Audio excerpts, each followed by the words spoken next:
I sold a house to a pitcher for the Diamondbacks in PV about 4 years ago, roughly, and I got that referral because I answered my phone. I had him and 3 other luxury agents from my office run appraisals on this guy's house, and he told us we were all wrong. Welcome back to another episode of the Austin Zaback Show, and today we have a special guest on by the name of Sean Steimer, and this is a dude that I actually really look up to. You know, he's been in the real estate industry for longer than I have.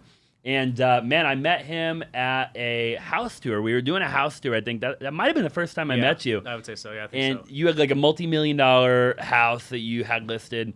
And I pulled up in a Lamborghini Urus. And I was like, man, there's a Lamborghini Huracan here. Like, whose Lamborghini is it, you know? Yeah. And I had no idea that you had a Lamborghini at the time, which is really cool, by the way.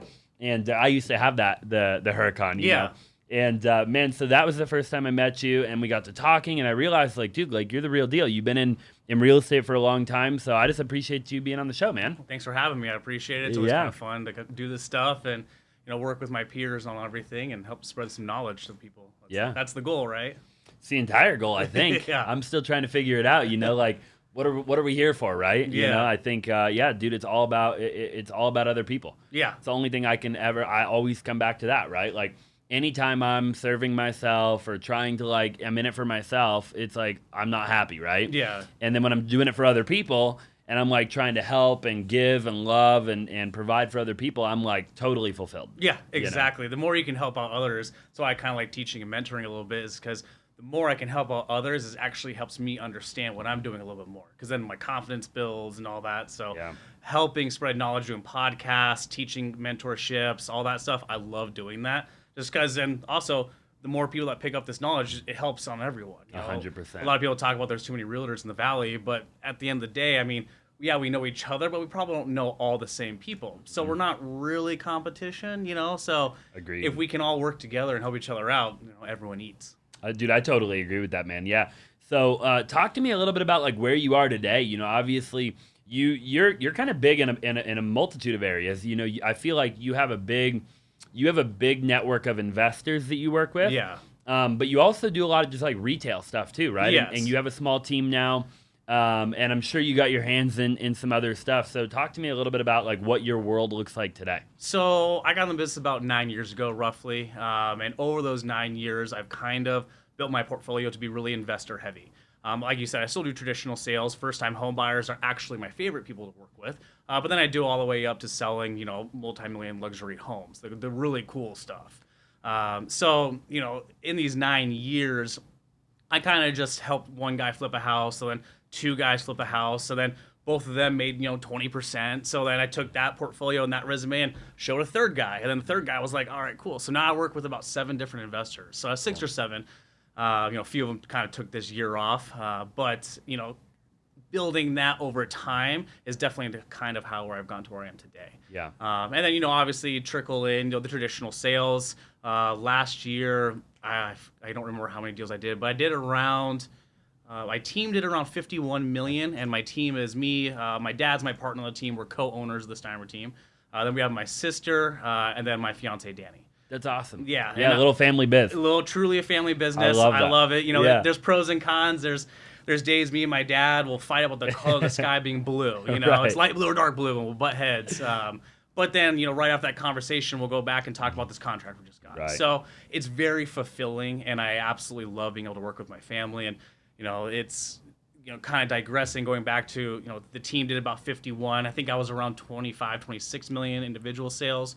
Most of that, about half of it was probably investor, but then the other half was, you know, first-time home buyers and, you know, second homes and, you know, season homes out here. Mm-hmm. So over the years, I've just kind of really tried to get my finger in a few different aspects of real estate and then really hone in my skills on 1 to 2 of those. Yeah. You know, the jack of all trades is the master of none. So I wanted to make sure I was able to at least master 1 or 2. I love that. From there and build it up a little bit. Yeah, and you've done a really good job of that. I mean, you know, obviously those numbers are not easy to do with that small of a team. Yeah. You know, it's a lot of volume at the end of the day, right? And we're in one of the most. I mean, I got told when I got into real estate, my mentor at the time told me, he's like, Austin, dude, Arizona is the most competitive market in the entire country. Yeah. Right, and that was like 2014. You know. And dude, I've heard that every year on the year since 2014, right? Yep. Like this is the most not the most expensive, like that's Beverly Hills, Miami, right? Yeah. But most competitive. Exactly. Yeah. And the hard thing that's going on the competitive aspect is there's not a lot of loyalty. So the business, I think there's 60 to 70,000 licensed agents right now, and only 10% of those actually do the business. But what you run into is if you don't answer your phone, they're going to call the next agent. They're going to call the next guy. I sold a house to a pitcher for the Diamondbacks in PV about 4 years ago, roughly, and I got that referral because I answered my phone. The agent was going down her preferred agent list, and she was calling people. And I was the one who answered, so I ended up selling the home on Mockingbird. At the time, the biggest sale of my career. I think it was like $2.8 million. Yeah. I was pumped. I was stoked. $100,000 commission. Yeah, I was like, oh my gosh, this is life changing. And it really was, of course. Sure. But it's all because I answered my phone. And it's hard. It's competitive in the sense of you have to be the guy who answers your phone. Realtors have this. I guess not aspect, but are known to kind of like screen calls and not answer and stuff. Yeah. I've gotten so much business because I answer, try to be first to reply, and have that competitive edge against someone else I'm going to for like a listing appointment or something. Yeah. So, why do you think realtors don't answer their phone? Like, why do realtors suck? That's a great question. Just straight up, right? Like. But for real, Yeah. I'm always fascinated by it, right? Because and we talk about it. Everybody's got a different theory, right? Yeah. Hey, if you wouldn't mind, if you could do me a huge favor really quick, if you haven't already, smash the like button, drop a comment down below what your thoughts are, and subscribe if you haven't already. It would mean the world to me, and it would help us out a ton. Now let's get back to the show. But it's like, dude, I was in an Uber. I just left Vegas, and I was at Ryan Pineda's event, if you're familiar, and I was hanging out with Pace Morby and all these guys, and I get in this Uber, and the guy picks me up, and he's like, he asked me what I do for a living, right? I'm like, I do real estate. Yeah. And he's like, oh man, I've been studying for my test. Yeah, that's the story everyone. Right. And he's like, I've taken it 3 times. Yeah. And it's a hard test. I can't pass it. And man, it really got me thinking, right? I'm like, this is why real estate agents are horrible. Yeah. Right. And I obviously didn't tell that guy, right to his. I didn't want to, make him feel bad. But I'm like, dude, you're driving, and he was just kind of, you could tell he wasn't real committed. Yeah. He was just 1 foot in, 1 foot out. Like, I'll give it a try. I'll see if it works. You have to take it seriously. And that's the thing, I see a lot for the first, I want to say 3-ish years of my real estate career, I was bartending nights, so I did a lot of restaurant hospitality stuff in my previous life, I like to call it. Yeah. And so I was in the office, though, Monday through Saturday, basically, every single day. And then Thursday through Sunday, I was bartending 5 p.m. to 5 a.m. And, I mean, the bags under my eyes were Prada. I mean, it was ridiculous. You think they're bad now. Like, it was horrible before. But you have to have that drive. You have to be willing to outwork the other guy. And, I see it all the time. People get complacent. They get lazy. I know a handful of people who take the test 15, 20 times, get their license, and they don't do anything with it. And it's like, why did you do all this work? You have to be really working for this. And the problem is, personally, I think the test is a little bit too easy.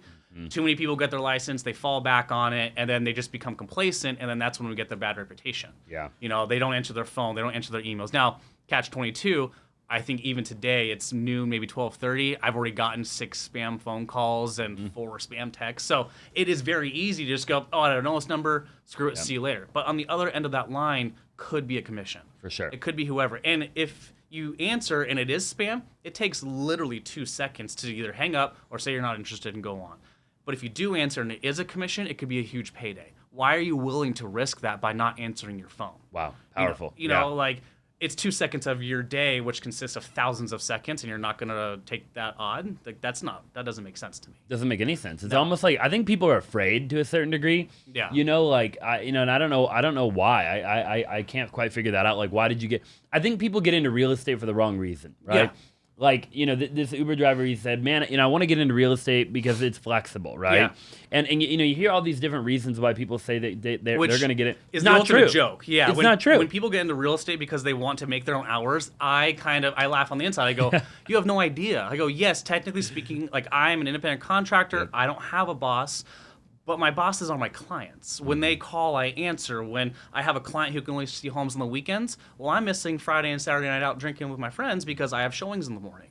Same thing, vice versa for the weekdays, you know? So your schedule is when the client can meet. So it's not really, I mean, it's not really flexible. At all. Yeah, it's basically when the call comes, you answer. Right. So yeah, I hear a lot of time, because that's one of the time freedom. Yeah, exactly. that doesn't work. Like, come on, that's man. Like, not how this you're going to work operates. 80 hours a week. Like, exactly. like if you want to really make it, right? Yes. Like, maybe if you're in the business for 10 years and you built a huge book and now you don't got to do any outbound anymore and everything's inbound, then maybe you could work 20 or 30 hours a week and make a lot of money. Yeah. But it's going to take a lot of time to get there. Exactly. And the effort to get there is why people fail, in my opinion. They think it's an instant success. And a lot of our generation, younger generation, are so used to instant gratification. Get my license, sell $1 million homes, boom, I'm rich. And that's not how it works. I know that's not the case for a lot of people, or some people I should say, but for the majority, you have to put the work in. Yeah. There was a guy in my office, James Wexler. I'm sure you're familiar. I know James. Yeah. He held, in the beginning of his career, I'm sure you've heard this, he held like 200-something open houses consecutive. Mm-hmm. So when I hear people complain like, oh, I got scheduled on a Saturday night, I'm going to get my real estate license, I'm like, you have no idea what it takes.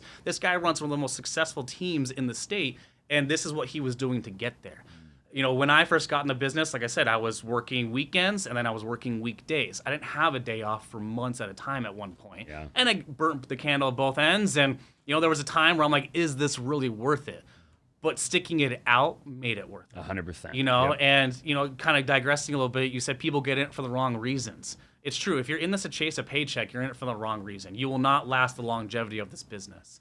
After 9 years, is it sweet? The house you came and toured, I sold that one for $3.5 million, and I dual agency did it. So my big commission, $210,000. Right. And so that was great. That's gravy. That was chilling. I was hanging out. But what actually means more to me is my first-time home buyers. I'll probably get a little emotional talking about it, but I had a friend from high school. In the peak of the market last year, things were crazy.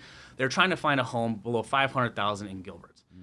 We wrote, I think it was around 13 offers. Wow. And because I wasn't waiving inspections, I wasn't doing any of that. Not that if an agent does that, it's a wrong thing, but personally, that's just against my beliefs. I want an appraisal. I want all this stuff. So we lost out on quite a few, but I didn't want to lead my buyer down a wrong path. I didn't want to just get them into a home. Yep. And so we finally got one, and it was a great house. They still, to this day, love it. But they were both all basically crying when I handed them the keys because they were just so excited. They finally got the house, and now they can start their future. And that, to me, is incredible feeling. You deal with big-time investors. I have one investor who sometimes says thank you and sometimes doesn't. And I just sold his house for $2.5 million in McDowell Mountain Ranch. It's great. It's a good payday, but it's also like, all right, business as usual, sign here, go from there. Yeah. Your first-time home buyers and the people who this really means something to are really why someone should be getting this business. Agreed. You want to set them up for the long time. Most people forget that whether it be an investor or a first-time home buyer, this is usually the biggest purchase that someone will ever make in their life. So when you're after it for the wrong reason, you're probably not going to last. Yeah. I couldn't agree more. Yeah, and I do agree with you. You said a little while ago, like the barrier of entry is too low. I think the test maybe should be harder, and there should just be more schooling, right? Like 90 hours. Like, what are we talking about? I mean, come on. Like I really believe that it should probably be like 300 to 500 hours. Something like that. A real commitment, right? Yeah. Like a real, dude. I could be wrong here, but I think it's like 5,000 hours to cut hair. Something like that. Yeah, like, I'm not kidding, it's right? Something like, crazy like that, dude. Well, it's you're exactly right because Arizona, we're basically practicing law. The Arizona Constitution says that we're allowed to practice law. I think it's like Article 26. Yeah. Don't quote me on that, but I think that's what it is. And yet, other states like New York, you have to have a lawyer because this is such a serious transaction. So I couldn't agree more. 90 hours is not enough. We need to increase that. I think that would weed out the people who just want to be weekend warriors while doing this. And I think our profession would be taken a little bit more seriously if that was the case. Because that's a lot more investment than just jamming out, I'll do this, and I'll sell 1 or 2 homes a year. 100%. Because those are always the realtors who get sued, they get lawsuits, they misrepresent. Those are the people who are always in those cases. Agreed. So, if we make it longer, make it a little bit harder to get into, I think our profession would be taken a little bit more seriously. I agree, yeah. And I think that I'm excited, and I agree with you, like, in terms of people getting in and getting in, to help that first-time home buyer. Dude, I love I don't do it much anymore. I actually 2022, believe it or not, was the first year ever I didn't sell a single home. Oh wow. Completely out of production. I think you had a few other things going on. A really weird, yeah, I did, yeah. A really weird feeling though. Yeah. Because the previous year I personally sold, like 20 million or whatever. Yeah. On top of a bunch of other crap going on too. And then last year I didn't sell a single house, and it was weird, bro. I'm not gonna lie. Yeah, but I made more money than I've ever made, and life is good, and we have a big team now, and I'm grateful that they get to, I don't want to take it for me anymore. I want to give it to them, right? Yeah, well, you're watering your grass in other places. So let that marinate and grow, and then you'll be, you're doing just fine. 100%. I've already started to see in 2023. Because I read an article in like August or something, or somebody said like, hey, you're going to start to see agents just fall off, bro. Yeah, absolutely. And renewals. I didn't realize like, people literally just won't renew. Correct. Yeah. Because they can't afford it. Yeah, the money's not worth it. The fee's too much. I see these posts all the time in, Facebook real estate forums, and oh my gosh, SAR raised their fees, or so-and-so raised their fees. And in my back of my head, I'm like, well, good. Like you got to pay to play. If you're doing one home a year, maybe this isn't the career for you. And it would help make more sense for the rest of us in the business to work with the people who take this seriously. I can't tell you how many times I feel a breath of fresh air when I'm doing a deal with a professional realtor versus either someone who got their license to sell their own house, or they're doing it because they want to sell their mom's house. Yeah. And not that there's anything wrong with that, but you're in someone else's professional career. I just wish people would take it more seriously. Missing deadlines, doing all the stuff. It just doesn't. It's disrespectful to everyone you work with and all your peers. 100%. And so... Dude, imagine if, like, you were, like, a surgeon, right? And, like, you're freaking... The people that were helping you perform this heart surgery, which is the brand... Nobody's ever done it before. They barely passed. Like, they shouldn't even be in that room with you. But we got to save this person's life over here. You're going to be a little stressed out, right? Yeah. Now, if you're doing that heart surgery and you got a couple professionals with you, they've done it 100 times, I mean, I get that everybody has to start somewhere, so I'm not saying... Yes. And so I agree with you, right? There's like this weird, but it's like, get into it for the right reasons and stay in it then. Yeah, exactly. Right? That'd be like, hey, you know what? I WebMD'd myself. I know your fee's this. I know you're a true professional, but WebMD says this, this, and this. I'm going to go ahead and trust myself. Just give me your script to write myself a prescription because I know what's wrong with me. Right. And it's not that I would be wrong or I could be 100% correct, but... it's insulting to the person who went to medical school, who did all this stuff and stuff like that. Not saying we're doctors or surgeons, but at the same time, it's more of just on a face value. So Agreed. I totally get what you're saying. Yeah, totally agree. And it's just something. Hopefully, there will be some changes. I think so. My dad, eventually. Yeah, my dad's been in the business for 33 years. My grandparents were in real estate in Scottsdale since about 1978, like the late 70s. So I'm a third generation realtor out here. What were the brokerages? Have you ever talked to your grandparents? Like, are they still around? They both passed away. They're no longer with us. But my grandfather, I knew him a little bit when I was younger. But they actually helped open Realty Executives in the Phoenix market. Yeah, They came from Ed Post Realty. And then helped open up the franchise. So my family is a lifelong franchise member of Realty Executives out here. Wow, that's really cool. I love it. Every brokerage has what they have to offer. I just love Realty Executives. It's kind of like my own. I do my own show there and all my own stuff. But it's really cool. But talking to my dad about this market that could be coming and bit of a slowdown. He's like, it's a catch-22. He's like, will it affect you personally? He goes, yeah, maybe here, but here and there. Having the clientele that you do, probably not too much, but what it's going to do is it's going to weed out the part-timers, the people who don't want to pay their dues or renew their licenses or discourage them from getting into this market. So it's kind of a catch-22. It's going to kind of weed through those. And he was in real estate during the last big crash. He was in the one before that one. So he's been through it all. He knows that you have to change and adapt to survive. So that's what a lot of this year is going to be about. And personally, I don't think a huge crash is coming. That's a whole different topic and story. Yeah. But with that being said, we're going to see a lot of people go, I sell one home a year. It's not worth, the I've already seen it, bro. Yeah. We've had 2 agents on our team. We have I think 41 agents right now. Yeah. And we have 2 agents on our team in the last month that left because they didn't want to renew their dues. Yeah. Now, granted, again, both of those agents were dead weight, right? Yeah. And they really, I'm glad, right? I'm glad that they're not on my team anymore. I want to be around performers. I want to be around people that win. Yeah, exactly. Right? And I enjoy that, and so I think we've already started to see it, and I'm excited for it. I'm excited for the cleanse. The cleanse, right? exactly. Yeah, that's like, what I was talking about. Get rid of them, you know? And man, I'm excited. So I know you said, that I kind of do want to dive into what you're talking about with the market. And I always just ask everybody, right? Like, and nobody's got a crystal ball, but I do think it's interesting because I talk to a lot of people on the show. Yeah. And believe it, you'd be surprised. Most people I talk to are right. They all have a very similar belief, and I'll bet you will too. Yeah. So, what, in your opinion, do you think the next couple of years holds for the real estate market? Couple of years, not sure. This year, it's very interesting. I think it personally boils down to supply and demand. About 4 years ago, maybe 3 years ago, I was in this class, and we learned that in order to have a truly healthy market in Maricopa County, we needed roughly, something I think it was like around 30,000 homes, right? And that was years ago. Yep. Well, now we've had quite a bit more people move here. That's like a balanced market, right? Yeah, that's not even, that's a true 50-50 market. Okay. That's not seller favored or buyer favored. Gotcha. That's a true balanced market. Okay. Right now, I checked MLS before I came here. As of this morning, there's 16,800 homes. Right. That's it. Yep. There's still people moving here. There's a lot of tech companies moving here. Relocations, are just crazy still high right now. Mm-hmm. Rates are high, but people at the end of the day will still need a place to live. Whether your mortgage rate is 3% to 10%, they still need a roof over their head. Mm-hmm. Whether that means they rent for a little bit or whatever the case is. But, we're not really seeing a big soften happen, in my opinion. The homes that are very well done or priced right are still selling very fast. Yeah.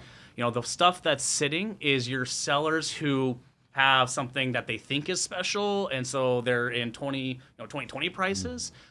And so personally, I think we'll probably see a little bit of a soften in this market, but it's not going to be anywhere near what the last recession was. Yeah.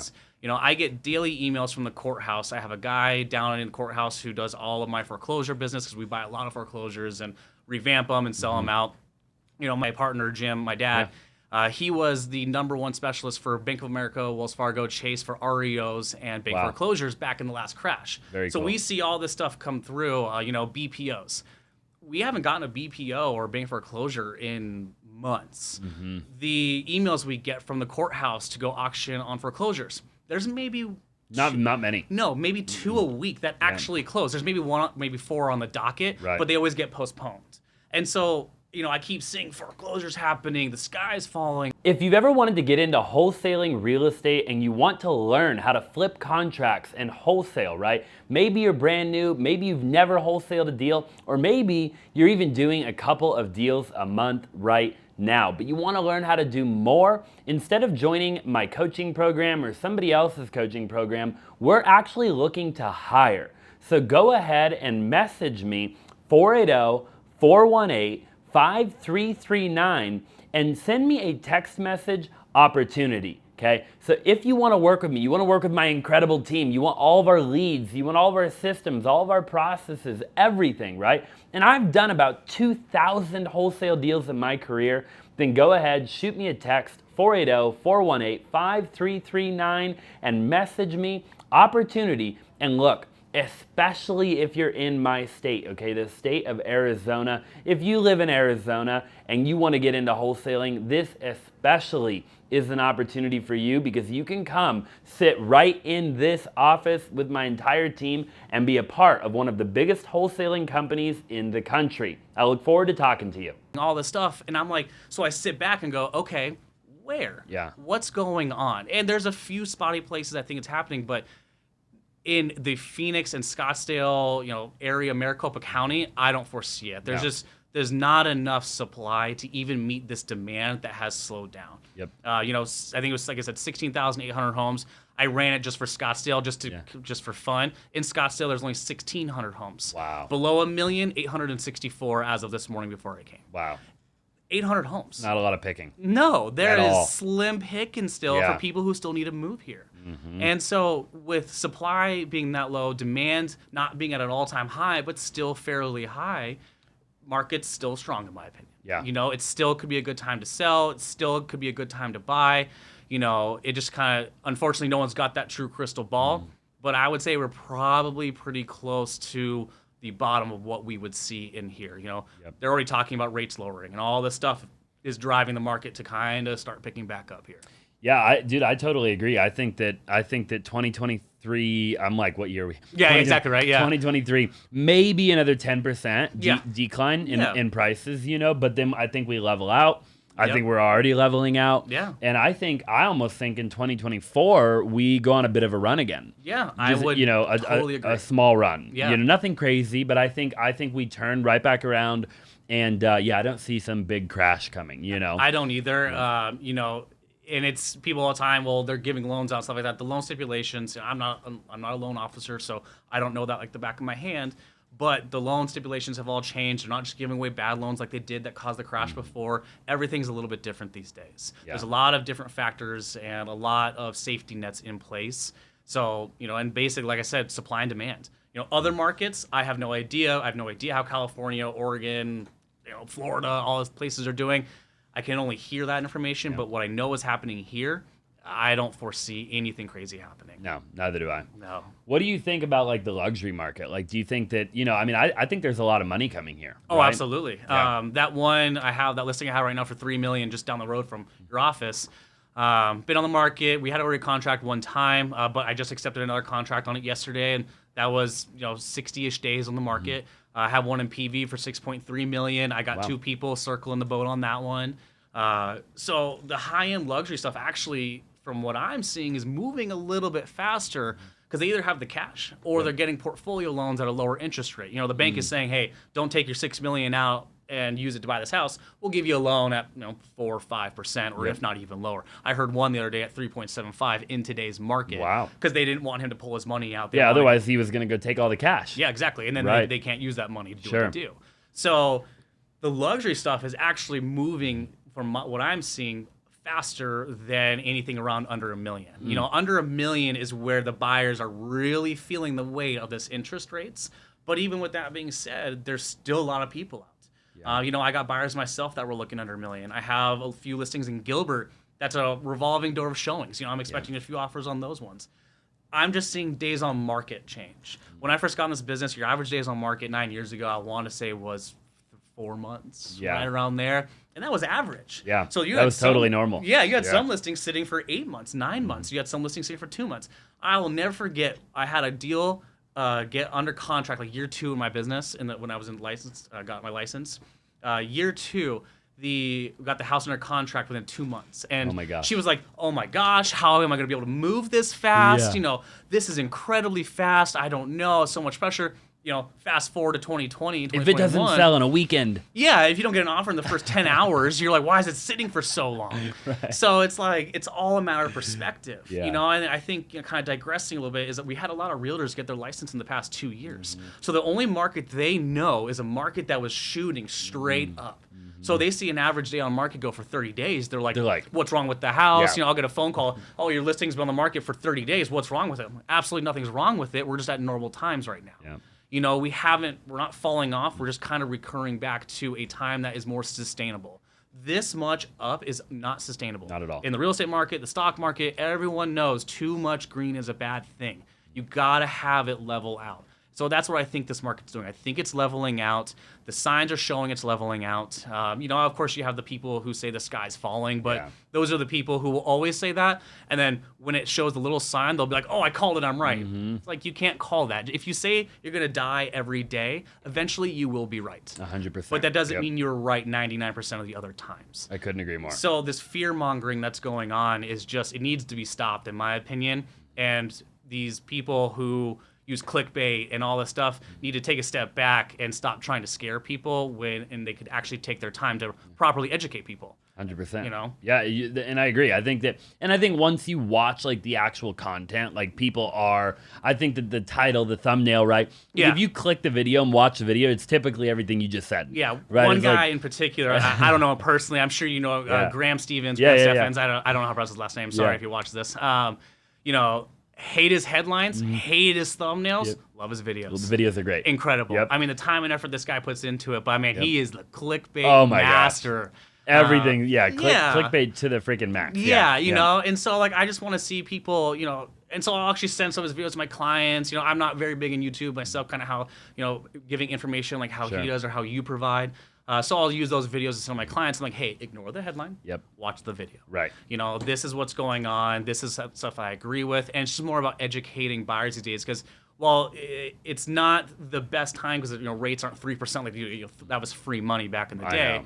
It may not be the best time for some people. Yep. It may be the best time for others. You never know, and it's a truly case-by-case situation. So it's our job as realtors to sit down with people and say, hey, is this the best time for you? And that's kind of digressing back to the original. If you're in this for a paycheck, no matter the time, that person's going to say it's a good time. Yep. But if you're in this for the right reasons to truly steer people down a path where they can get a home they love for the next 5 to 10 years, slowly build equity in it, and then sell it for their next bigger house, or the next whatever the house is for them, that is a much better scenario. And I think those are the kind of realtors and those are the kinds of buyers that are still in the market to this day. Yeah, I agree 100%. What would you say, like, for somebody that wants to get into like luxury real estate? Like, I have I talk to a lot of people about this. Is luxury different than regular real estate? For like an agent that might want to like go get into that world, like maybe they're used to selling $300,000 to $500,000 homes, and they want to sell upwards of $1 million. Yeah. Are there different things? Like, do they got to wear different clothes? Like, do they got to drive a different car? I mean, like, what literally do they have to do differently? Yeah, I would never say change who you are, but there's definitely a certain level of professionalism that's passed in the market for luxury agents. I had an agent who she closed a lot of deals. I think I always look up who I'm working with. She did something like 28 deals in her career, so she knows her business, stuff like that. But not one sale was above $500,000. Well, she actually wrote an offer on one of my listings for $3 million, and she was like, "Hey, how do we wire earnest money of $100,000?" And I was like, "It's the same way you do it for $5,000. Yeah. It's the same thing." So there is a little bit different. Like people overcomplicate it almost, like they get in their own head. Yeah, they scare out themselves a little bit. The bases are the same, but I would say your clientele is a lot different. Types of people you're dealing with. Yeah. Totally different personality type is what you're saying. 100%. Yeah. I've had people judge me for my tattoos. There's certain clients I wear suits around. There's certain clients that I go in my, in my Saturday casual clothes around because they're car buddies of mine. Yeah. So it really depends on the clientele and who you're working with, but also your market knowledge is really going to be your biggest pro. And I mean that not in the sense of just knowing the comps and what's going on in the neighborhood. Knowing what it costs to build a house. The price difference between a regular countertop or an OG cut or a double OG cut countertop. Yep. And that's the bull nose on the sides of the counters. You got to know the difference between real wood floors and porcelain tile. The difference between handmade cabinetry, 7-ply dovetailed, versus just your regular soft close cabinets. Appliances, I could go on. Because the thing is, to some people, that's not going to matter. But if you're spending $6 million on a home, you're going to want a home that your neighbor who spent $5 million on is not going to have anything in comparison of. Right. So light fixtures are going to come into play. They want to see a $10,000 chandelier. They don't want to see the most expensive one from Amazon because the neighbor's going to have that. Yep. Usually that clientele, they want to know it's expensive. They want to spend the money because it's almost not, I want to say bragging rights, but they want to be able to like, hey, I spent $6 million on this house. Look, ooh and ah, kind of a thing. The fireplace that we did in my listing in Paradise Valley alone was about $75,000 to $100,000. It's black brick, it's gas, it's gorgeous. And I've had a few people go like, why don't you just throw a linear one in there? I go, because a linear one is only a few thousand. This home is above $6 million. Like, it calls for that. Yep. So I would say that market knowledge has really helped me in my career because I can walk into a listing in Paradise Valley and I can talk prices with somebody. I can say, hey, I know this light fixture. You got this from here. I know this tile is expensive, or your recessed can lights, or stuff like that is going to really make a difference because then that seller is going to know, or the buyer is going to know, wow, this agent really knows this market. They know what they're guiding me into because $6 million, even if the person's got $100 million, is a lot of money. You want to make sure that the person who's representing you in that transaction knows what they're doing. Yep. So, when I first got in the business, I was able to shadow my father, and for the first few years, I was able to kind of learn, and I was literally a shadow. I was a professional door opener and light turn oner, and so but I would listen. I would hear him talk about prices, and in the days that I didn't have him showing me stuff, I would go to light galleries, and I would go to cabinet companies, and I would go to, they have all these showroom floors around here. Yeah. They don't really get any visitors, but I'd go meet people. Then I would say, what would you find in a standard multi-million-dollar home? Like, what would be that cool stuff? And I would go and I'd learn that. And I would do luxury home tours, so I would learn the neighborhoods and the streets. So then when I would hold an open house, whether it was $1 million to, like, the one I had around for $6 million, I would know what the neighborhood has to offer. I would know what it costs to do this house. And then if I had someone come in who had an eye down the street on the house that was original, okay, well, you could actually redo that house for this amount of money. And they go, well, how do you know that? I go, well, look. And I could show them what the prices are of everything. And that would be within 10% to 15%. Every contractor's different. Sure. But if you're within the ballpark, people take you seriously. Oh yeah, for sure. So you gotta walk the walk then. Like, you gotta talk the talk. Yeah, you can't just put it up on social media and say, look at this cool house I have. You gotta be able to know the knowledge of it. I don't have a lot of facial hair, but when I do shave, I look like I'm very young 20s. At least I used to back in the day. And so I had to combat a lot of, you're very green, you're very new, what do you know? And the only way I knew to combat that was by absorbing all this information and basically understanding it and then repeating it. And I'd dual pane windows, Pella sliders, automated, all this stuff, And so the knowledge of what you're selling, I believe, is very powerful in how your business will unfold. Yeah. The person who sells, the used car dealer who sells average cars is not the same as your Rolls Royce dealer. The reason is because the Rolls Royce dealer is probably going to have a very deep understanding of what goes into the car, what kind of wood is in the car, what's, all that detailed stuff. So when you're selling high-end luxury, it's the same, the same theory is applied. 100%. Yeah, no, it makes all the sense in the world, really. And I think a lot of people, I think we live in a day and an age, too, where a lot of people are watching, like, Selling Sunset, right? Yeah. And they're watching $1 million listing, and they're like, dude, I want to get into, and they get into real estate because they want to sell $30 million real estate, right? Yeah. It's like, well, I've had a lot of debate with people over the years, and I'm like, that's great. And I've sold a lot of luxury, you've sold a lot of luxury, and luxury is great, don't get me wrong. You make a lot of friggin' money, right? Yes, yeah. But there is something to be said, too, about just, like, banging out $500,000 homes. Absolutely. Right? 3% of $500,000 is $15,000. And you can do them quick. Yeah. Like, a lot of those, they turn and burn, and the clients aren't very needy a lot of times. Like, they're pretty easy to please. Yep. Pretty easy transaction, typically. You got a good transaction coordinator. Yeah. Like, it's not that difficult, right? Yeah. And a lot of the big we did a $12 million one in 2022. Yeah. And in PV, and a pain in the butt. Yeah. Right? The deal about fell apart 100 times. Yeah, I saw that you and Lily, right? Yeah, me and Lily. Yep. And we got it done, right? Yeah. But dude, sometimes these big people, there's a lot of ego, man. Oh yeah. There's a lot of pride. Yep. And everybody's a know-it-all. And a lot of people forget we're all on the same team. Yeah. There's a few agents in the PV market that are like that. Oh my gosh. And it's Scottsdale market too. But I let stuff slide. There might be more than a few. Yeah, exactly. Yeah. I try to just let stuff slide. That the condescending tones, all that stuff, but. Agents aside, your buyers and sellers in the luxury market are a lot more difficult to work with. Agreed. I had a listing up in North Scottsdale. Out by Rio Verde, it was about a $3.5 million home. And, I had to be there for every single showing. I had to call the guy and give him basically a 30-minute rundown after every single showing. Yep. And the workload was a lot more. Now, granted, the pay was a lot more, so it did reflect a little bit. But time versus money, pros and cons. Like you said, the $500,000 home are usually your first-time home buyers. They want to, or maybe second-time home buyers. They're a lot more, hey, can you just explain this to me? Cool, I trust you. You're the professional, blah. Whereas the high-end luxury guys go, you're just a realtor. Yep. Let me explain to you how this market works. I had a listing in Paradise Valley that I just gave back because the seller was so condescending and so rude to me that I was like, you know what? I don't need your listing. You have no idea what you're talking about. I had one of the top licensed appraisers in the state. He does all of the spec homes in Paradise Valley, Scottsdale, and all that stuff. He's been appraising for 40 years here in Maricopa County, right? I had him and 3 other luxury agents from my office run appraisals on this guy's house.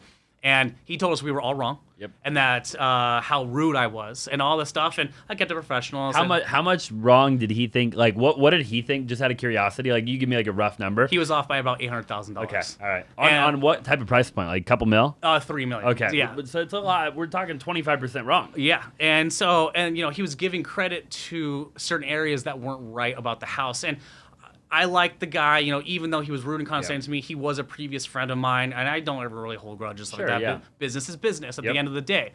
But when you have, like, not just me, 3 other agents, and then a licensed appraiser, because I told him, I was like, hey, I can sell this to a client all day long.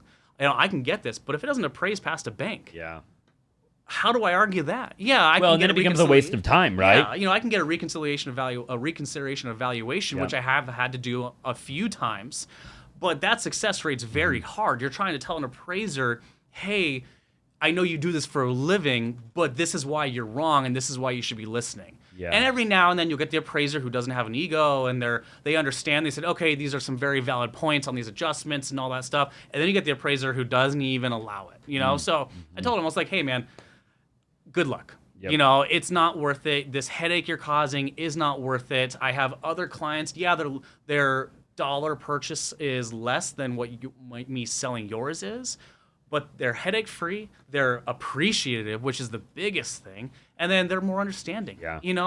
I don't sit around the office and scroll Facebook all day. I'm running comps. I'm checking out the markets every single day. I get into the office. One of the first things I do is I go to new, under contract, pending, and sold. Yep. And I look at who sold what. And I always kind of see the same names over and over, but then I'll get a general idea of the neighborhood of the market. I'm like, dude, I'm not just making these numbers up. Right. These I are do this facts. every day. Yeah, I do this every single day. Yeah. Even at home on Sundays, I still give it a quick scroll because I want to see if anything new is on the market.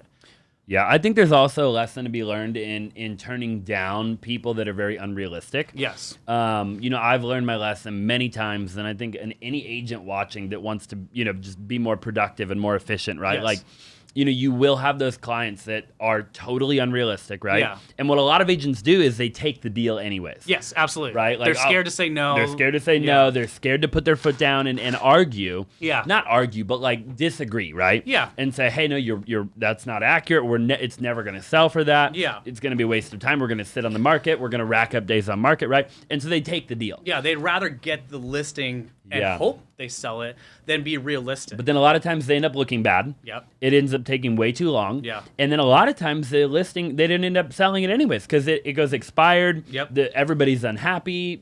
An argument breaks out, and then they just wasted all that time and energy. And dude, I've done it many times. Oh, yeah, I am just as guilty as that.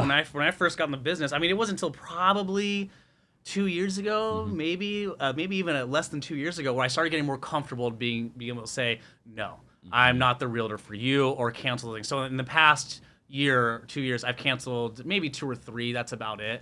But mostly just because it was from disrespectful sellers. Yeah. There's ways to speak to people when you have a disagreement with them. And a lot of the high-end luxury guys, when you tell them they're wrong, doesn't fly very well. You know, so what do you know, blah, blah. So, there's nothing wrong with saying no to a client. There's nothing wrong with saying no to a listing. I know agents who take out buyers even in this market, more so in this market, because these buyers, the sky's falling, so let's offer half of what the list price is. Well, what's your reasoning and justification behind that? Can you show us comps that justify your low offer? Or is it just your gut is saying that this is what the price is? They're making up a number. Yeah, I got an offer on my listing in PV, and in the email it said, this is our offer with a reflection of what we think the price is going to be in 6 months. So I told my seller, I was like, hey, we should counter higher than list with what we think the market's going to be in 12 months. Right. Because what are you doing? That's not the market. The market in 6 months is irrelevant. The market is what it is today, and this is what the value of the home is today. And if you get a seller on board with that, it's going to be a lot easier. If you get buyers who are on board with that, you're wasting time, gas, and time is the most valuable thing. Agreed. The time you're spending on an open house and an overpriced listing, yeah, you may pick someone off of that, but you could be using to pick up new clients. You could be using to work your actually well-priced listings.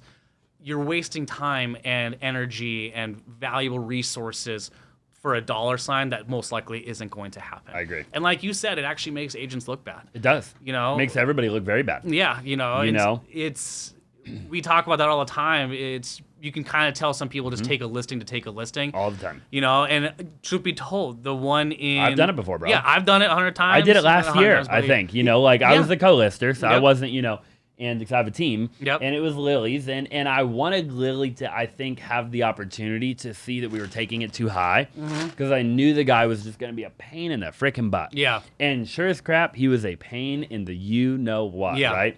And I ended up spending a lot of time on the listing, you know, which I'm building the team now, and I don't want to be like putting out fires every day, which is what I end up doing. But like, I'd love to not have to do that, especially on a deal that doesn't make any money, right? Yeah. And man, dude, it was rough. It was really rough. The headache isn't worth the juice isn't worth the squeeze, you know, at the end of the day. And I hope if anyone takes anything away from this at the end of this podcast is value your time for more. How much time are you going to put in for something that may happen where you could get a listing and spend the time at a listing that's actually well priced, that will close? That's worth more than a dream, you know? And so that's kind of, it's something and I still catch myself every now and then because it's hard to say no. It is, dude. Like, it's hard, dude. When you're kind of new, you know, and man, you know, I always used to say, like, we calculate, as agents, we know what 3% of any number is. Yeah. Right? Like, we can just do the math in our head, you know? And so when you're new, you know, you're doing the math. You're like, oh, but dude, it'd be like, I can make 10 grand. I can make 15 grand. Oh, yeah. You know, like, it might sell, you know. And you get the listing. It's a adrenaline rush. You know, when I first got I'll never forget this, my first $1 million listing.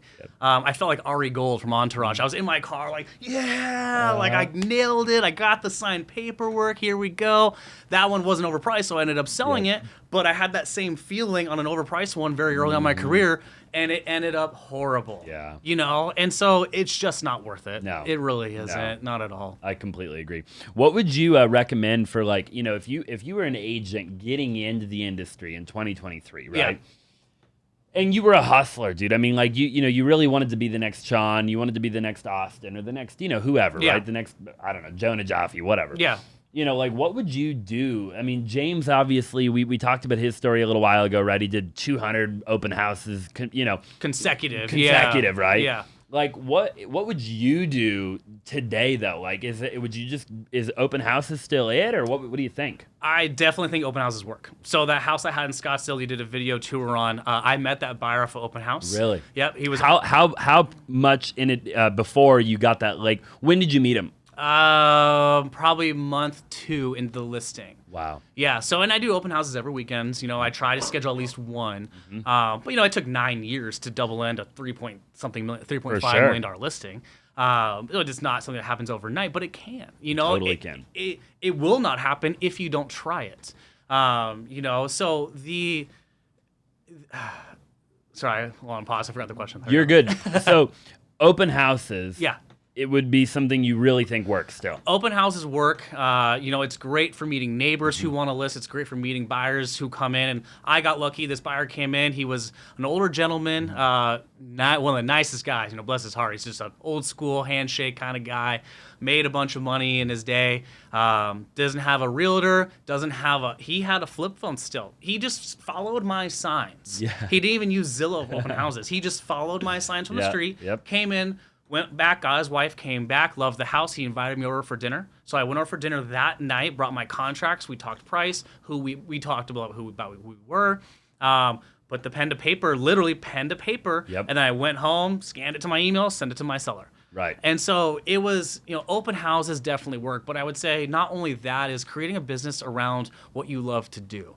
You know, Justin Mercer, the tattooed agent. I had him on the pod. Yeah, you know, he talks a little bit about this. And he is exactly right. If you tailor and kind of cater towards stuff that you like to do, your business will come. So, like, for me personally, it's cars. So, you know, I bought that Huracan. Yeah. I don't know. I post a little bit about it, but I don't really post a lot. But what I did do with it was I joined an exotic car club out here. In that exotic car club, I have closed 2 deals, and I have one I'm writing offers for right now. Really? Yeah. So I sold that Huracan a while ago, but it paid for itself. And I got to rub shoulders with a lot of high net worth people, and I got to learn a whole bunch too. So intertwining my love for cars, it paid me, about to pay me 3 times. I got to meet very nice and have great connections, you know, guys in the watch market, watch industry. I got to learn a whole bunch. So that really paid off. You know, I have a 1959 Cadillac. And I think I've seen it. That thing's a dope car. And I love it. It's one of my favorite cars. It's a drop top. It is a beautiful, gorgeous classic car. But I take it to Pavilion's car show every Saturday. And I'm one of the guys, I pop my chairs out and I just sit down and hang out. Very soon I'm going to have my New Balance shoes and my shorts. So I'm one of those guys. You should have like a for sale sign, like an actual like yard sign. Yeah, exactly. You like pop up. I'm hanging out with guys who are 70 years old and 80 years old. And they have not only a plethora of knowledge that they're talking to me about, but they have houses they need to sell. They have all this stuff. And, I go to Barrett-Jackson every year and I buy the passes and I go every single day and I make it a goal of mine to pass out my card. Yep. And so if you intertwine stuff that you love to do with your market and what your brand is, I truly believe you will find some sort of success. Financially, fulfillment-wise, whatever the case is, it will work. Takes a bit of time. That's a given to anything. You can't just you can be an overnight success, but odds are it's going to take a little bit of time. Yep. So that would be my biggest thing. Find what you love. Yeah, do what you love and intertwine it somehow. I love that. That's the best thing. What are some different things that you've seen people do that like they might love? So like for example, it might be like cold calling. Cold calling's one, right? Yeah. Or open houses. What are maybe a couple of other examples of different things that you can do to generate a buyer or a seller? The best Obviously, thing, like you say, like Barrett-Jackson, like networking, I guess, would be one. Networking 101. So, like, what I used to do is I would go to a restaurant out here in Scottsdale, Steak 44. And I would go to Steak 44 and I would sit at the bar. And I actually ended up befriending a few servers, bartenders, and the general manager. I've sold 3 houses through sitting at the bar at Steak 44. I love that. And I sit there and I have my drinks, but usually if you're at a bar hanging out, everyone's kind of talking to each other for the most part. There's people on dates and stuff, but for the most part, and then you'll talk to someone who's from out of town. Well, funny enough, you're from out of town. Here's my card. I'm a realtor. Yep. And you don't sell them the first time. No. You just make that friendship, that network. And, I just sold a home to a couple up in Troon. And I met them organically like that. Wow. Now they've referred me to multiple people at this point. So you can get creative if you're out in public.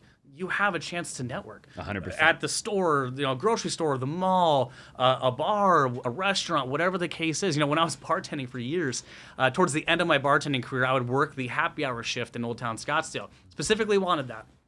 And I would do that because you'd get everyone from the W Hotel. They'd come down from the W, have a few drinks, and everyone always asked the bartender, well, where's good places to go? And I would go, well, it's funny you asked me. I'm actually a third-generation realtor. Here's my card. I do this part-time kind of for fun and to meet new people.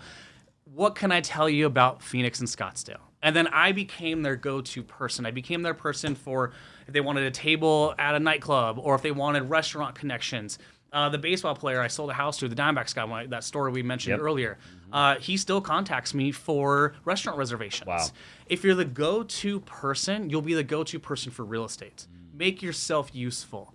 And that's, I think, a huge key to success is being the go-to guy. And, really having people's best interests in mind and sending them to good restaurants, sending them to all this cool stuff. For sure. No, and I love that, like just being out and about. I tell my team all the time, man, I'm like, you're not going to make money sitting in your living room, right? Like, and you're not going to make money with the people that are already in your phone book. Otherwise, the money would already be in your bank account. Exactly. Like, the people that have your money are people you haven't met yet. Yeah. And the only way that you meet them, sure, you can outbound cold call, and there's a lot of these really good ways that you could sit in the office and do that. Yeah. But there's nothing like just getting out and about. Yeah. And, dude, I even tell my team, I'm like, guys, you guys drive through the drive-through at Starbucks. Like, get out of your car. Yeah. Get out of your car, go talk to someone. Every time I go to Starbucks, for a few reasons, I'm scared to curb my rims, to tell you the truth. But I go in and I always try to talk to someone. There's a really great podcast by Adam Grant. Okay. If you're not familiar, I'm not familiar with Adam. He is a workplace specialist. I'll send it to you. Yeah. And he had this woman on his podcast, and she was I may misquote this a cartoonist or some sort of writer, and she tried for years to be successful in her writing and her column writing or her cartoons, wherever they were. And she kept failing, and she got so afraid of rejection. And I think that applies a lot to real estate. But then what she did is she actually tried to fail. She made it a goal to fail 100 times or something like that.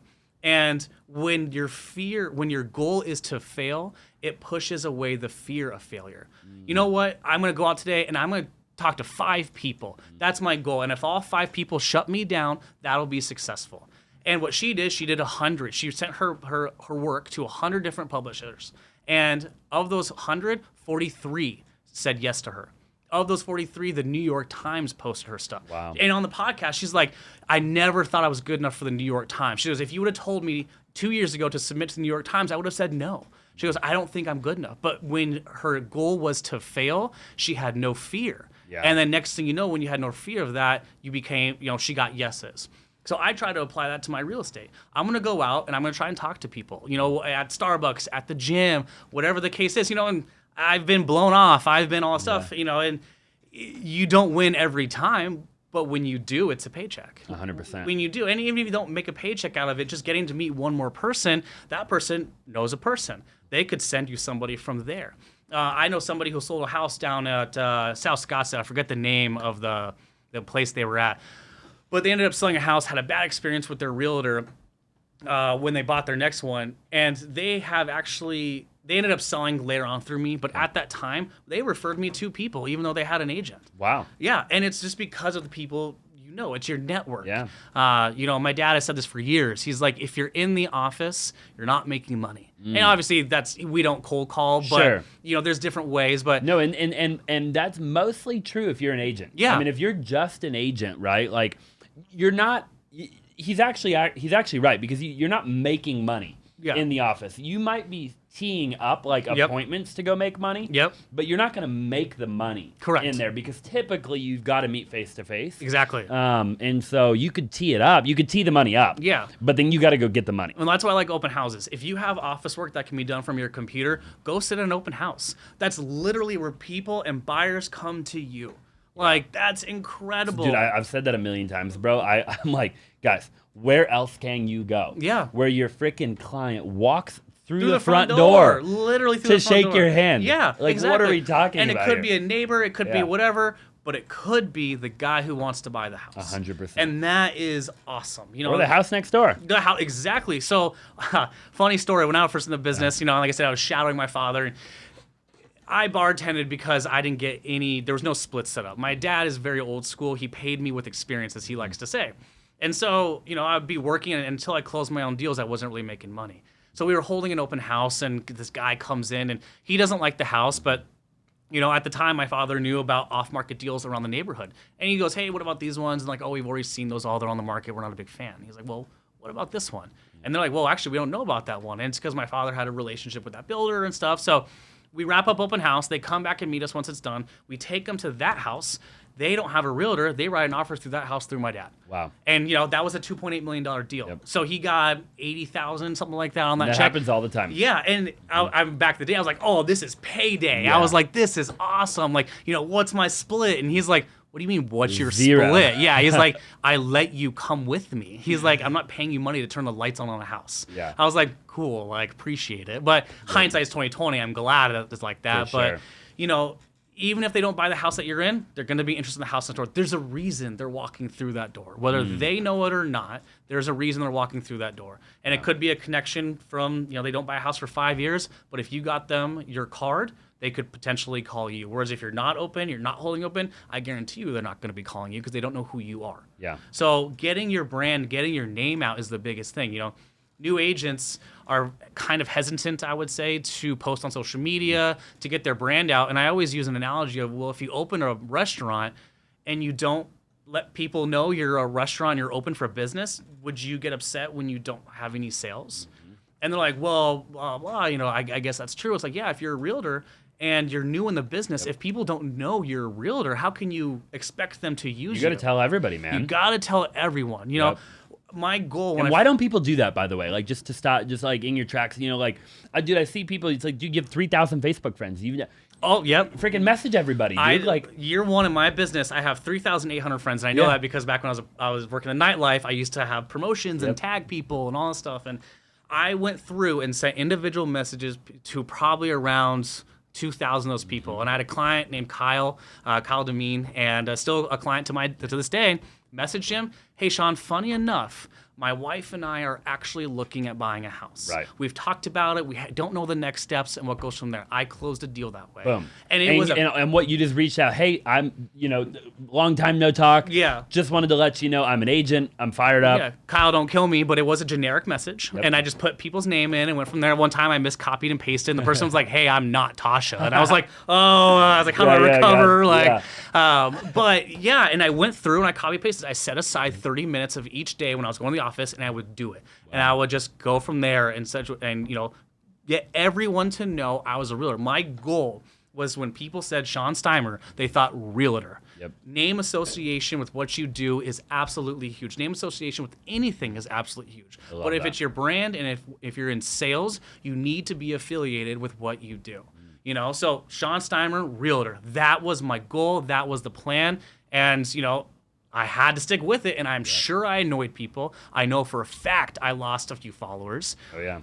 But for everyone I annoyed and everyone I lost as a follower, I gained a client. I gained a follower. I gained someone who was looking to me for knowledge in this market because they knew my intentions were true. Sure. They knew I had the right set of mind. 100%. So getting your brand out there and letting people know what you do and who you are is huge. And why get into the industry, bro, if you're not going to tell anybody? Yeah. You said it perfectly a little while ago. Like, don't get into the industry then. Yeah. If you're afraid to message your high school dude that you went to high school with 8 years ago because of what he'll think, right? Then you're in the wrong industry. Yeah. Like you got to talk to people, man. Yeah. There's I saw this thing the other day. It's like, don't let other people's opinion of you stop you from being successful. And it's true. It's every success story you see, it's, my close friends when I was new, they were haters, they didn't really believe in me, and then I blew up, and now they're all coming back. And it's because your friends aren't necessarily your friends when you start something new. Oh, Sean's just doing this. So Sean got his real estate license. Let's see how long this lasts. But what they don't understand is if you're trying really hard and you're trying towards a goal, and you start to get more people who are not necessarily your friends but acquaintances and show them your knowledge, well, then when those people start believing in you is when your friends start believing in you. They'll see a shift. And I don't think it's any out of malicious intent or anything like that, but that's just kind of the way people think. You'll hear rappers all the time. Rappers are infamous. Oh, my crew didn't believe in me or something like that. And then I got big and now everyone's on me kind of a thing. It's like, it's for some reason the way people think. So you can't be afraid to let someoe's opinion of you stop you from being successful. Yeah. And success is defined by, it's a matter of perspective. Successful being help out people, whether it be success be 70,000 a year, 100,000 a year to 100 million a year. It's all a matter of perception. Just do you and work hard and let people know what you do. I love that. And that to me is how you will truly separate yourself in this business. Yep. Do you think when you're new, you need like a mentor, a coach, like a team to join? Like if people are new, like how did they? You obviously had your dad you could kind of lean on, yes, right? Yeah. I was actually on Jason Mitchell's team. Yeah. Not in the very beginning because I was a wholesaler first, so I wholesaled a bunch. Yeah. Yep. And then I became an agent. So I already kind of knew real estate, and then I joined Jason's team just to like be on a team for like a year, and it was actually I loved it, dude. Like I mean, for that period of my life, I learned a lot from Jason. Yes. Like Jason's a freaking legend, right? Yes, yeah. He did $3.5 billion last year. And, something incredible. Yeah, I mean, he's nationwide now. If you're a real estate agent or a real estate wholesaler, then you know that lead generation is one of the most important aspects to any business. You know that you have to consistently generate leads on a weekly, monthly, and yearly basis. That way your team has people to call, and that way you're constantly getting new opportunities in your company. I actually partnered up with a company called Rocket Lead Services, and they have VAs that are outbound cold calling on your behalf every single day. In my experience, there's a lot of different ways that you can generate leads as an agent or as a wholesaler. You can do pay-per-click, you can drive for dollars, you can do text messaging, you can do Facebook ads, Instagram ads, and so much more. In my experience, I believe that cold calling is by far the #1 way to generate leads in 2022. Not only is it my favorite way, but it is the highest ROI from what I've ever found. So Rocket Lead Services is one of the best companies out there for doing just that. They have virtual assistants that get assigned to you and to you only that are constantly calling motivated sellers to generate leads for your business. Again, this is for anybody looking to generate seller leads for their business. This is for a solo real estate agent looking to do a couple of deals a month, all the way to teams that have over 100 agents and you're looking to generate more leads for your team. Wholesalers that are looking to generate more seller leads, all the way to wholesalers that are looking to do many, many deals per month. Go to www.rocketleadservices.com and go ahead and book your free consultation. Again, that is www.rocketleadservices.com and book your free consultation. Now, let's get back to the show. Like, ridiculous. Yeah. Like, you went from like, like 300 million a year to like 4 billion a year. Yeah, this right? dude is crushing it. So would you join a team or find a mentor or a coach, or what would you do if you were new again? Mentorship will make or break you. Okay. I think you absolutely need to find a mentor, and don't just pick someone. When you get out of real estate school, you get 100 calls a day, and really audit. That is true. Yeah. People all the time like, oh, like I hope I get accepted into this company, this brokerage. It's like, they want you. You're paying fees to them. You need to interview them and see what they have to offer. How hands-on are the training program? How many transactions are they taking a cut out of? What's their splits? Do they cover your advertising? There's so many questions that need to be answered before joining a brokerage. And I think a lot of people just get their license, hop on, and then expect... They join the first one they see, I've seen it a million times. Yeah. And then I talk to them 6 months later, and they hate their life. Yeah, and they're like, I haven't made a deal. I'm like, okay, well, what's your mentor doing? Right. Oh, there's one person in the office every day. Yeah, we have a 2-hour course on contract writing, and then they set us free to go meet people. I go, well, do they tell you how to meet people? And they go, no. I'm like... Oh my gosh. It's terrible out there. Yeah, mentorship will make or break you. And if I had any advice to find a mentor, it would be, personally, I would try to find the guy who, we talked about this earlier, doesn't have the social media, but is doing big numbers. I love that. The guy who is organic and grassroots, because if you can learn how to find clients grassroots, you will be successful. There's nothing wrong with having a huge following and getting clients through social media, but most of those guys are getting clients because their social media is big. Sure. If you took away their social media, they would also kind of almost be on the same level, because grassroots marketing is very rare these days. Yep. And it works. It's something you want to be good at. Exactly. Handwritten thank you cards, talking to neighbors.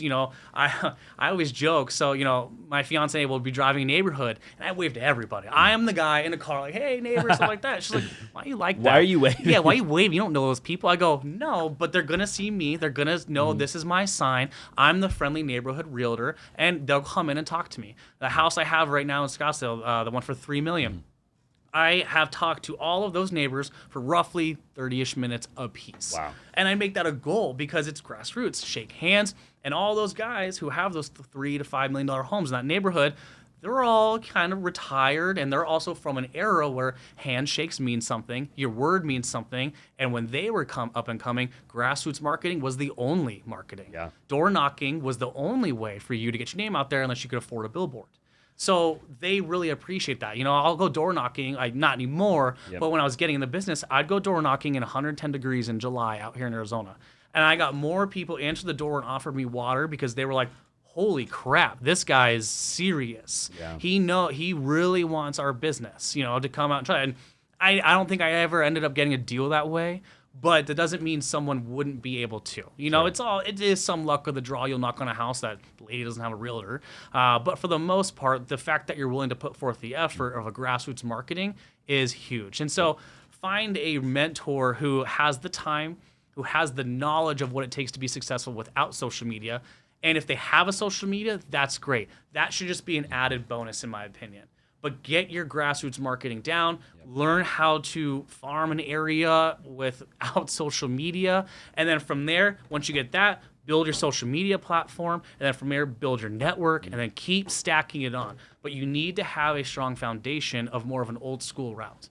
And I think that will definitely help especially you in the beginning, because I think that's what makes you a well-rounded, you become you understand communication, right? Yes, yeah. And how to talk to people and how to just do because you can't eliminate that and make it, right? Yeah. You could have the social media that drives the lead, but then I got to be good at talking to people. Yeah. Right? I got to be good at communicating. Exactly. So it's you can't eliminate that. Correct. And so you got to learn that. I think. You see a lot of people who just go, oh, I just want to post on Instagram and get a client. I go, well, you probably could. When are you going to shake their hand? Yeah, do you know how to close that deal? Do you know how to talk to them? And I credit a lot of my bartending years. I was a bartender for 7 years. I was one of the really good with people. I was one of the cliches. I came from bartending to real estate and all that stuff. But the benefit was that I could talk to anybody. Right. I don't follow sports at all, but I can talk to you about almost any college or pro team. I can talk to you about car racing. I can talk to you about the stock market, watches, Phoenix, California, Arizona, all this stuff. I know enough about each subject. I'm not a pro on some subjects, but I know enough to hold conversations. I know enough how to read people.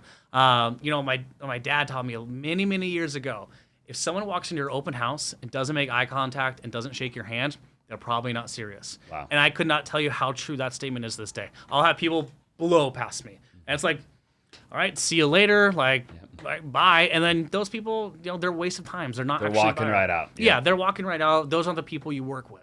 So being able to have that foundation of a strong grassroots and having the knowledge of because you make an Instagram post, okay, you're done in 5 minutes. Well, now you have the rest of your day. Sure. Go out and meet people. Go out and learn how to grassroots and knock on doors and all this stuff and go from there. And then I think you will definitely have a great foundation, find a mentor who knows how to do that, and you will be successful. Are you planning to scale your team? So it's your dad, it's your fiance, and it is, who's the other one? My sister. Your sister. Yep. So do you like having just the four of you guys, or do you guys eventually want to grow that and add agents, or what are you thinking? Interesting you say that. We were just talking about this yesterday. Yes and no. So we've had quite a few people come and work with us and work for us, and we are a kind of mentorship program that we used to have is very old school, you could say. I'm not going to tell you when to come in the office. I'm not going to dictate what you do. I'm not going to hold your hand.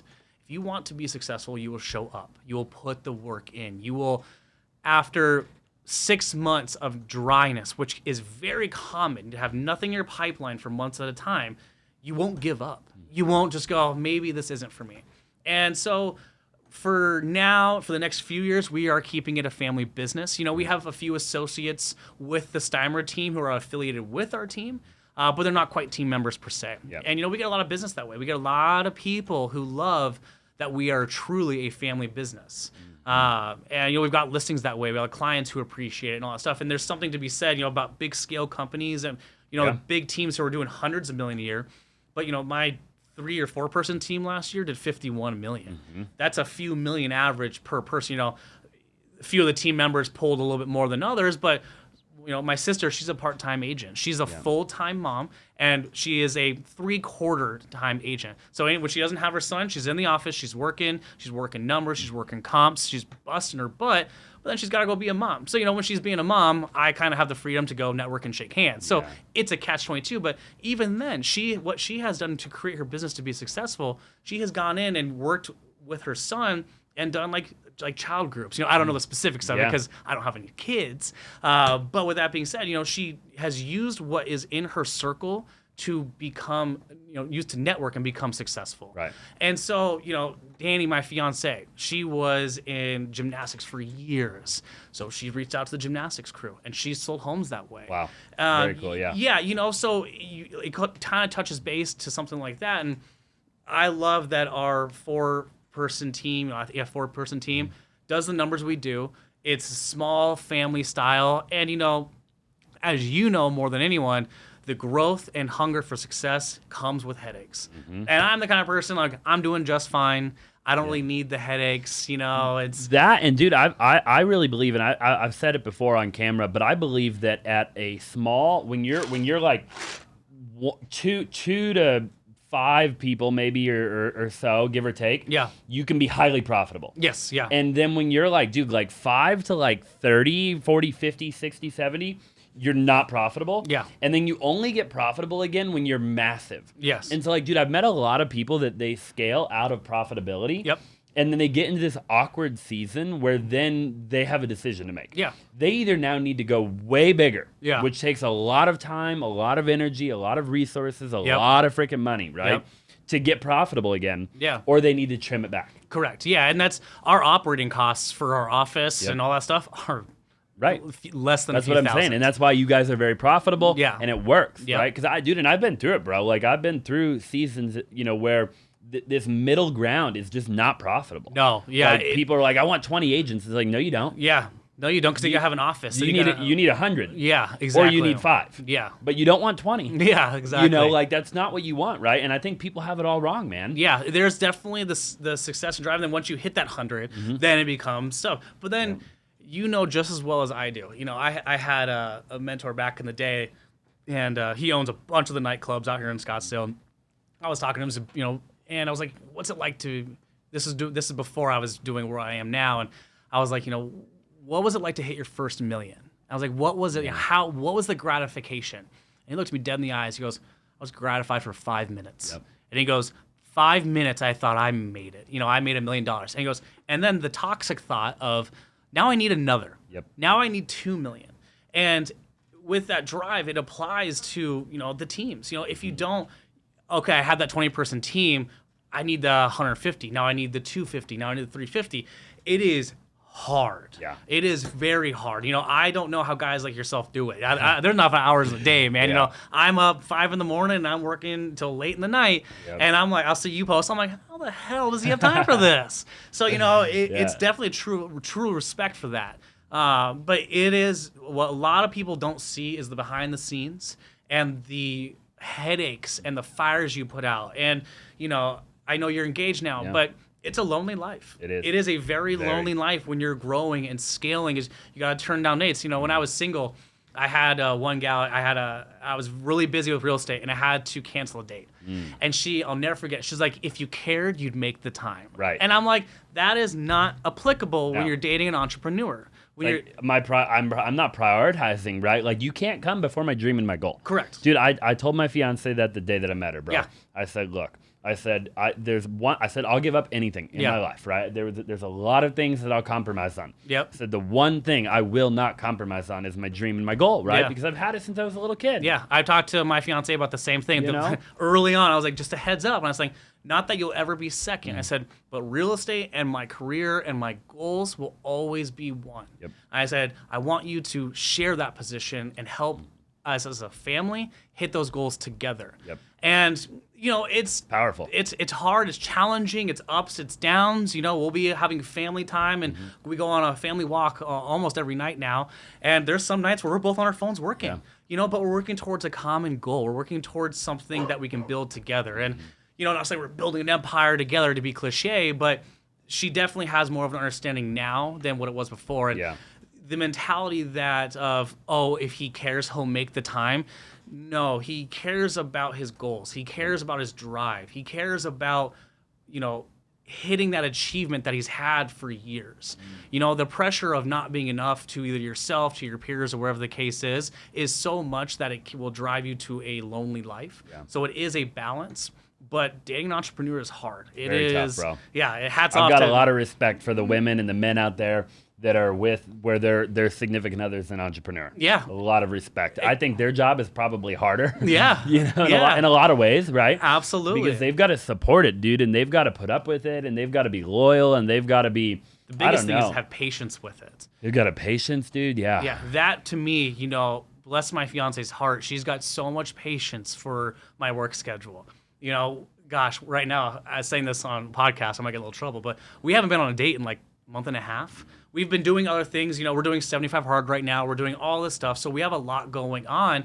But I was thinking about it. I was like, man, I can't forget to date my wife. Yeah. I got to keep that going. Gotta date her, yeah. So bless her heart for having so much patience with me and all this, because she knows, she's working now, but eventually she'll be a stay-at-home mom and all this stuff. And I tell her all the time, my greatest fear in life is living on a commission-based life and not being able to provide for my family. I said, that is one of my ultimate fears. Yep. I watched my dad support a family of 4 through the biggest real estate crash in our I think our history. Yep. Besides the Great Depression there, and he did it. Yeah. And I was like, I have some big shoes to fill. Not saying there's going to be a crash, but who knows what 20 years down the road has.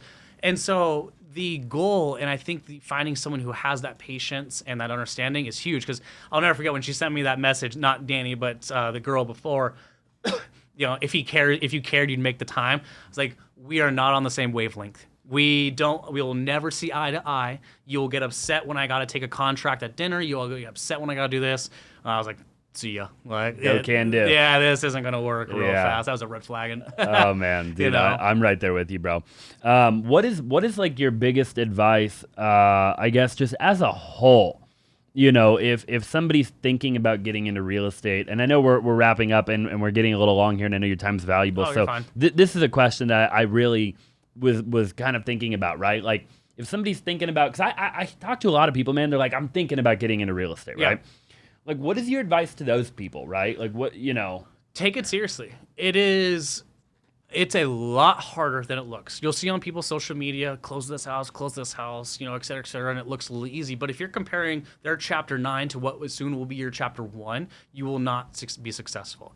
That is the biggest thing. People, the comparison is a thief of joy, the pretty popular saying, and it's so true because people get their license and like year 1, they're like, well, I've only closed 1 deal. Well, that's actually better than the national average. So being realistic with what your goals are and not comparing to what you're doing with your career to someone else is going to be how you feel about yourself, not only, but also how successful you are. So, don't compare your chapter 1 to someone's chapter 9, chapter 5 to someone's chapter 10. Compare yourself to how you were 30 days ago, to a year ago. You're in competition with no one else but yourself.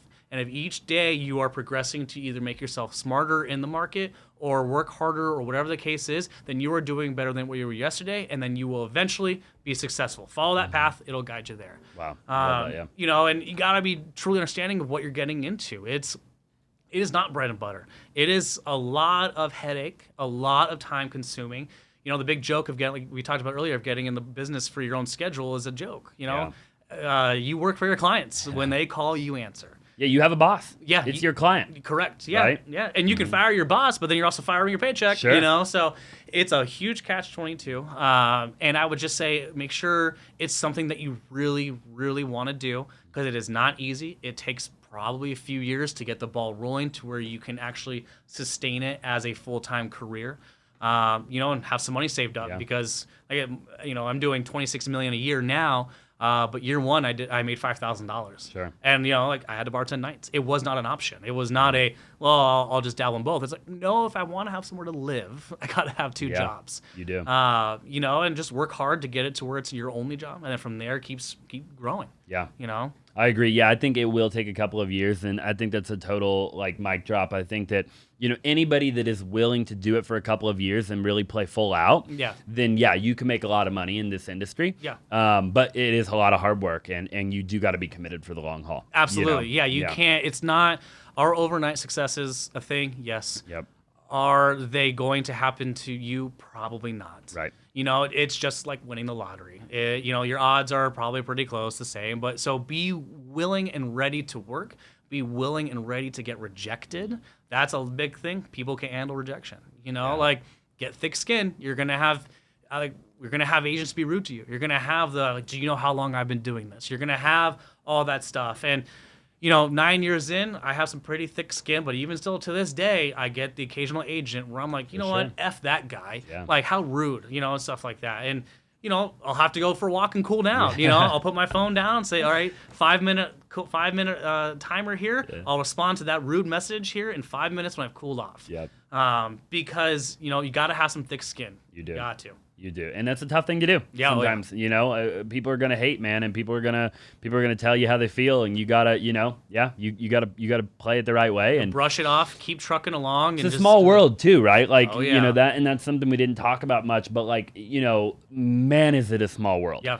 Right, and if you don't operate with integrity and you don't operate with, I don't know, you just have to do good business. Yep. And if you don't, bro, it will come around. Yeah. Oh, I've seen agents get burned. I've seen builders and remodelers get burned. It's if you work with malicious intent or you're rude or you're condescending, those are going to be the guys that go first. I agree. And to rely again here on my family's something like 30, 50 year experience, something like that around here in the Valley for selling real estate. The ones who last are the really understanding and professional ones. I did a deal recently with Robert Jaffe, and he is an absolute monster in the Arcadia, Scottsdale area and all that stuff. And, working with him was truly a wonderful experience. And him and his son, they're both courteous. They're both professional. Robert has 10 times probably the knowledge that I do, just because he's been in it for so long. And yet never once was he condescending or rude to me. Yeah. And I can directly say he's one of the most successful agents in the Valley, because of that. For sure. He treats everyone with respect. And, you get some agents who are just rude and condescending, and you'll see them burn out here pretty quickly. Oh, yeah, absolutely. Yeah, your reputation is everything. Correct. And Robert has a heck of a reputation. Oh, yeah. And I'll have him on the show here soon. I'll definitely watch that one. That'll be a good one. Yeah. I want to get a bunch of big dudes like that too, and just I really like interviewing top agents like you guys. because I think there's just a lot of value. You know, I don't know that a lot of people are doing it, right? Yeah. I mean, there's like the Ryan Serhants and whatever, but I don't know that I've really seen a lot of other people interviewing like big agents. Well, I think there's a fine line. So like, Ryan, I know a few people on his team. I've been to New York. I've actually toured a lot of his properties, and he's not really real estate anymore. Yeah. He's more marketing. He's more 100%. Brand selling and all that stuff. And congratulations to him. I mean, he's incredible. He has a lot of knowledge, and I still read everything and listen to everything he's got to say because I want to be a sponge. But I definitely think there's a niche market to find people like Robert Joffe's, Chris Karas's, all those guys. Chris that's a good one. Yeah, all those guys doing multi-millions dollars of business, hundreds of millions of dollars of business. Who do you think the biggest agent is in Arizona? Oof. Like, who's the one agent I should get on the show that, like, is just, is it one of those two? No, there's got to be somebody even bigger than them, right? I think the teams get bigger for number-wise. Yeah. But what I would love to hear and what I would love to see is guys who are very seasoned. They've been through multiple markets. Been in the game for a long time. Been in the game, yeah. Like I said, a lot of the agents in the Valley right now have been here for 2 years, and they're panicking. They don't know what's going on in the market. And you'll have a conversation with, like, Robert or Chris Karras or all those and they're guys. just chilling. Yeah, they're like, that's fine. What goes up comes down. What goes down comes up, and all this stuff. What goes around comes around. I closed a deal with Chris a few years ago, and again, very nice, very respectful, very professional. I loved it. I can't wait to do a deal with Chris and Robert again. And that's how I strive my business to be. I want people to look at me and go, wow, working with Sean Steimer is great. And I'm sure there's a few out there who wouldn't say that, but my goal is to get everyone to say that. Right. And that should be everyone's goal in real estate. Be respectful, be courteous, and just do good business. Yeah. That's pretty simple. It's not that hard. Dude, I love it, man. Well, there's the mic drop right there, bro. Where can people find you if they want to get a hold of you, or they want to do a deal with you, or they want to pick your brain or whatever? So I hate that term, pick your brain. I don't I gotta not use that. I don't mind. I like it. I've usually use Instagram a lot. My Instagram is just Sean M. Steimer. We have a fairly big YouTube. It's the Steimer team, and then Facebook. But my phone number is all over all of those sites, stuff like that. And I always get people who try to reach out and get coffee and stuff like that, and I always try my best. So if you're a new agent and you're trying to get in, you have like some of what I had to say, but you want to go more in depth, give me a call. I'll gladly try and carve out a few minutes, grab a coffee with you. And I just did that last week, and I think a month before that I did it with another guy.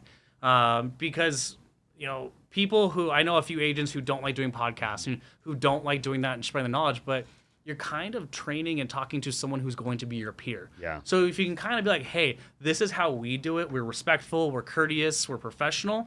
And then they take that advice. Well, guess what? When you do a deal with them, they're going to be respectful, courteous, and professional because they took your advice. So the more knowledge and everything you can give to help spread a good message and how this business should be conducted, I think is a positive one. And, vice versa. I'm always listening to the top dogs in this business, see what I can suck up, see what I can absorb. Because, 9 years of doing this, I am learning something new every day. The biggest thing that real estate has taught me is that I know not everything. Same. I'm right there with you. I'm like taking notes. Yeah. You got to learn. In 9 years, I've never had one deal be exactly like the previous.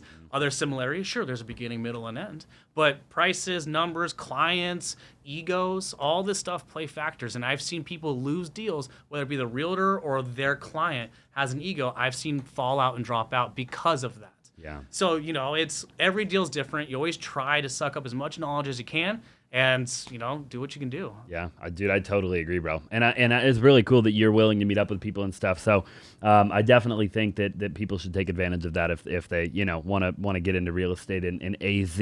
Yeah. So Arizona market. I love it, bro. Well, I appreciate you being on the show, man. Thanks for having me. And, this is great. We'll do it again in a couple of years and see how far you've come and how far I've come. Yeah, I would love that. Looking forward to it. That would be awesome. Okay. Well, hey, thank you guys so much for watching, and we'll see you in the next episode. Thank you so much for watching another episode of the Austin Zaback Show. We're working really hard to bring on phenomenal guests, and we have a massive lineup over the next couple of months. So it would really mean the world to me if you would go ahead and subscribe, and also it would mean the world to me if you would comment down below what you thought. If you have any thoughts or any opinions, I would love to hear them. I would love to interact with you. I would greatly appreciate that. And also, if you would smash the like button for the YouTube algorithm. If you ever do listen on the podcast app, if you would leave a 5-star review. Again, thank you so much, and I look forward to seeing you in the next episode.